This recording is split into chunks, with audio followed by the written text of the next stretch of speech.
नमस्कार, next 9 news देख रहे हैं आप और मैं हूं आपके साथ प्रज्ञा सिंह।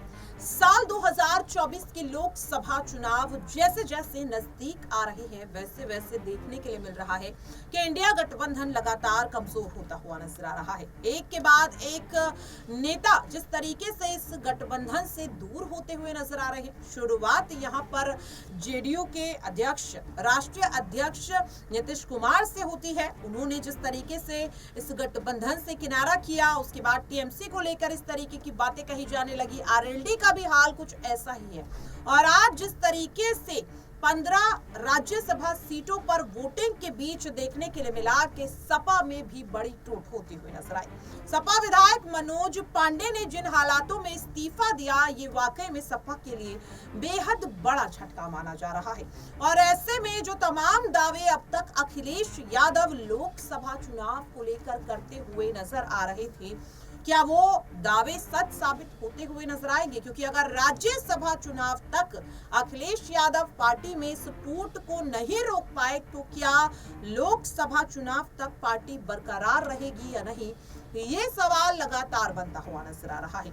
सबसे पहले आपको अखिलेश यादव का वो बयान सुनवाते हैं जो राहुल गांधी की भारत जोड़ो न्याय यात्रा में शामिल होने के बाद अखिलेश ने दिया था, जिसमें वे साफ तौर पर कहते हुए नजर आ रहे थे कि सपा और कांग्रेस मिलकर उत्तर प्रदेश में इतिहास रचने वाली है। किस तरीके से वो यहाँ पर बड़ी बड़ी बातें करते हुए नजर आ रहे थे जनता के बीच, पहले आप वो सुनिए।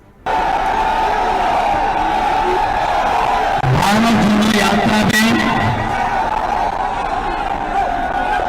जब कांग्रेस पार्टी के नेता राहुल गांधी जी, श्रीमती प्रियंका गांधी जी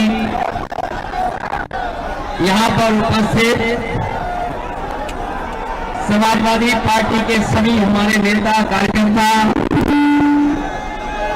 कांग्रेस पार्टी के सभी वरिष्ठ नेता, सभी कार्यकर्ता साथी पत्रकार बंधु, मैं सबसे पहले भारत जोड़ो यात्रा में आए हुए सभी दोनों दलों के कार्यकर्ताओं और आम जनता का बहुत बहुत धन्यवाद और आभार प्रकट करना चाहता हूं। प्रयागराज शहर दुनिया में जाना जाता है। मुझे खुशी है इस बात की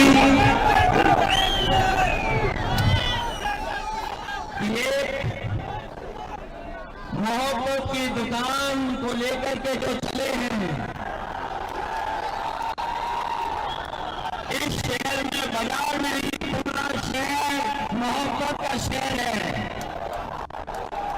जितनी मोहब्बत भर सकते हैं भर करके ले जाइए और पूरी यात्रा में बांट के चले जाइए। आने वाले समय में जो चुनौती है वो लोकतंत्र बचाने की चुनौती है, संविधान बचाने की चुनौती है। बाबा साहब भीमराव अम्बेडकर जी ने जो सपना देखा, गरीब पिछड़े जिनको हक सम्मान मिलना चाहिए, इतने वर्षों बाद भी सम्मान नहीं, और जो कुछ नहीं मिला था वो भारतीय जनता पार्टी ने लूटने का काम किया है।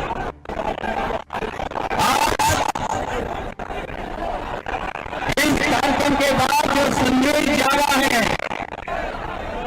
वो एक ही संदेश है कि भाजपा हटाओ, भाजपा हटाओ, देश को बचाओ, संकट गिराओ और रस्सी हटाओ, भाजपा हटाओ। और जब बिहार से हारेंगे संविधान भी बचेगा। जहां तक सवाल किसानों के भविष्य का है, जो लोग किसानों का नारा देते हुए थक नहीं रहे, आज सरकार के खिलाफ आज किसान खड़ा है। ये सरकार वो है जो काला कानून लाई, किसानों की ताकत से घबरा करके इन्होंने काले काले कागज से लिए। इन्हें कोई दुख नहीं इस बात का कि 8 साल से ज्यादा किसानों की जान चली गई। आज फिर किसान अपना हक और सम्मान बचाने के लिए खड़ा है। हमें उम्मीद है कि आने वाले समय में दिल्ली में भाजपा हटेगी, इंडिया गठबंधन की सरकार बनकर के किसानों को सम्मान दिलाने का काम करेगी। न केवल सम्मान बल्कि उनकी जो मांगे हैं एमएसपी को लेकर के उनको पूरी करने का काम करेगी। ये नारा हम सब लगाते हैं, जय जवान जय किसान। और बीजेपी के लोग थकते नहीं, भारत माता की जय बोल करके। सोचो इस देश का किसान दुखी हो, नौजवान के सपने तोड़े जा रहे हो, नौजवान का भविष्य न हो, उनके हाथ में नौकरी और रोजगार न हो, नौकरी और रोजगार और डिग्री को लेकर के चिंतित हो। खबरें ये भी आ रही हैं कि नौजवान अपनी डिग्री जला करके आत्महत्या कर रहा है। ऐसी परिस्थितियों में और जब उत्तर प्रदेश में सबसे ज्यादा भर्ती होनी चाहिए थी, लेकिन नौकरियां नहीं मिली, रोजगार नहीं मिला, कोई भर्ती ऐसी सरकार की नहीं जिसमें पेपर लीक न होता हो। ये कमाल की सरकार है, इसमें लीक होते हैं पेपर, और ये लीक जानबूझ करके सरकार करती है। वो इसलिए करती है क्योंकि वो नौकरी और रोजगार नहीं देना चाहती, उसकी नीयत में नौकरी देना नहीं है। ये कुछ लोगों को काम, कुछ लोगों को लाभ पहुंचाने का सरकार कर रही है। हमें उम्मीद है ये इंडिया गठबंधन और पीडीए की लड़ाई एनडीए को हराने का काम करेगी। ये पीडीए जहां जहां आवाज उठाएगा वहां भारतीय जनता पार्टी का सफाया होगा। और इस यात्रा के माध्यम से जो संदेश जा रहा है, मैं उसको बधाई देता हूँ। राहुल जी को, तमाम अपने कार्यकर्ता साथियों को धन्यवाद देता हूँ जिन्होंने इस कार्यक्रम को सफल करने का काम किया है। ये सफल तभी होगा जब उत्तर प्रदेश से भारतीय जनता पार्टी का सफाया होगा। 80 हराओ, लोकतंत्र बचाओ, बीजेपी भगाओ। मैं राहुल जी से कहूंगा कि अपनी आपने और सुना भी। अब सवाल लगातार बनता हुआ नजर आ रहा है कि ये पहली बार नहीं है जब अखिलेश यादव के हाथों में कमान होते हुए भी इस तरह की टूट देखी गई हो, इस तरीके की बड़ी बगावत देखी गई हो। इससे पहले भी ऐसा देखा गया था। और क्या सपा को संभालने की काबिलियत अखिलेश यादव में है, ये सवाल अब बार बार बनता हुआ नजर आ रहा है। क्योंकि यहाँ पर देखने के लिए मिल रहा है कि जब आजमगढ़ और रामपुर सीट पर उपचुनाव होने थे तब भी अखिलेश यादव इसी तरीके की बातें कर रहे थे और दोनों ही सीटें अखिलेश यादव के हाथों से निकल गई।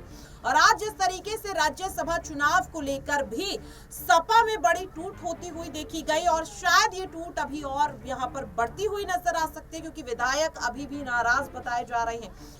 अब इस तमाम चीजों को देखते हुए अखिलेश यादव क्या कोई बड़ी रणनीति बनाते हुए नजर आएंगे, और ऐसे में आखिरकार कांग्रेस का क्या रुख रहेगा? क्योंकि 80 लोकसभा सीटों में से कांग्रेस महज 17 सीटों पर फिलहाल तो संतुष्ट होती हुई नजर आई, लेकिन जिस तरीके का प्रदर्शन आज सपा का राज्यसभा चुनाव में देखने के लिए मिला, उसके बाद क्या सपा और कांग्रेस के बीच जो ये दोस्ती है, जो गठबंधन है, क्या ये बरकरार रहेगा? क्योंकि कहीं ना कहीं कांग्रेस को भी भरोसा है कि सपा उत्तर प्रदेश में मजबूत स्थिति में है और लोकसभा चुनाव में अखिलेश यादव जो जीत का दावा कर रहे हैं वो सच साबित होता हुआ नजर आएगा।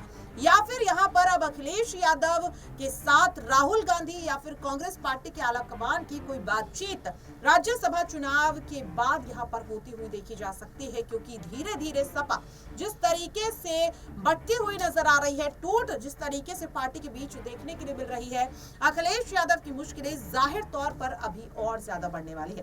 क्या रहेगा अखिलेश यादव का अगला कदम, और क्या सपा और कांग्रेस का ये गठबंधन आगे भी यूं ही मजबूती के साथ बरकरार रहेगा या गठबंधन में भी कोई दरार आती हुई देखी जाएगी? ये देखना काफी ज्यादा अहम रहेगा। फिलहाल के लिए इस खास रिपोर्ट में इतना ही। देश और दुनिया की तमाम खबरों के लिए आप बने रहिए नेक्स्ट 9 न्यूज।